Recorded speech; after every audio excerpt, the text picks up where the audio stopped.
It was the first Saturday in March 1984. Our meeting, about 400 people, was at the Sheraton Palace, downtown San Francisco.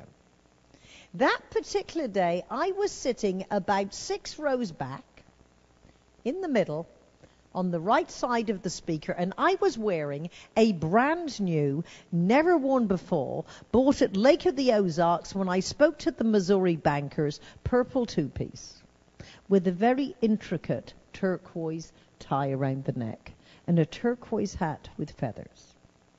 I am known as a clothes horse.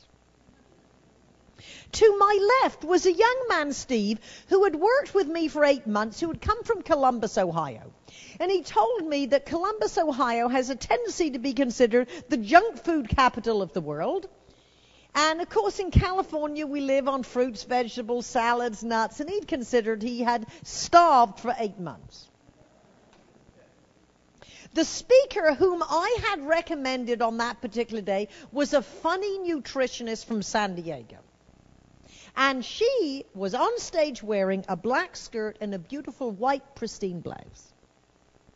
And she started her presentation as only you can to your own people. She told us of about the most embarrassing situation she'd ever had as a speaker. And of course, you couldn't possibly tell an audience unless it was speakers. And she said she had thrown a Twinkie into the audience, hit a woman, ruined her outfit. Well, you can imagine, we've all done dumb things. We were very sympathetic. Now, 20 minutes into her very funny, dynamic, and informative presentation, she picks up 2 round, pink, filled with synthetic cream, covered with coconut cakes. I'm disgusted you knew that. She said these snowballs have absolutely no nutritional value whatsoever. The only good thing you can use them for is a Dolly Parton impersonation. She put them in her white shirt, went like this, and we laughed hysterically. Well, you can imagine Steve from Columbus, Ohio, looks at these round, pink, filled with synthetic cream, covered with coconut snowballs, thank you, and thinks this is a meal.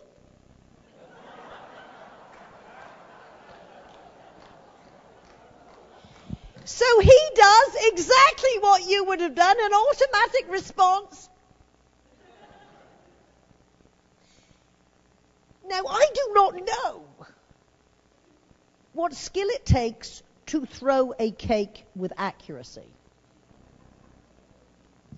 I do not know what skill the speaker had to throw a ball with accuracy. I just know when Steve automatically put his hand up, she automatically reared back. And I leapt into the lap to the gentleman on my right.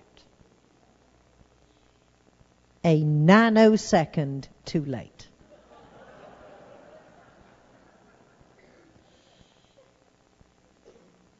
And this round, pink, filled with synthetic cream, covered with coconut, hits my brand new, never worn before, bought at Lake of the Ozarks when I spoke to the Missouri bankers, purple two-piece, and it lodged itself in this very intricate turquoise tie. And it slid slowly down my body to my lap, leaving a slimy trail as only synthetic cream will do. That is when the self-talk sets in. Be classy, be classy, be classy. Because at this point, I had developed the chapter. I had started as a doer. I had developed other leaders, and now I had the responsibility of being a role model.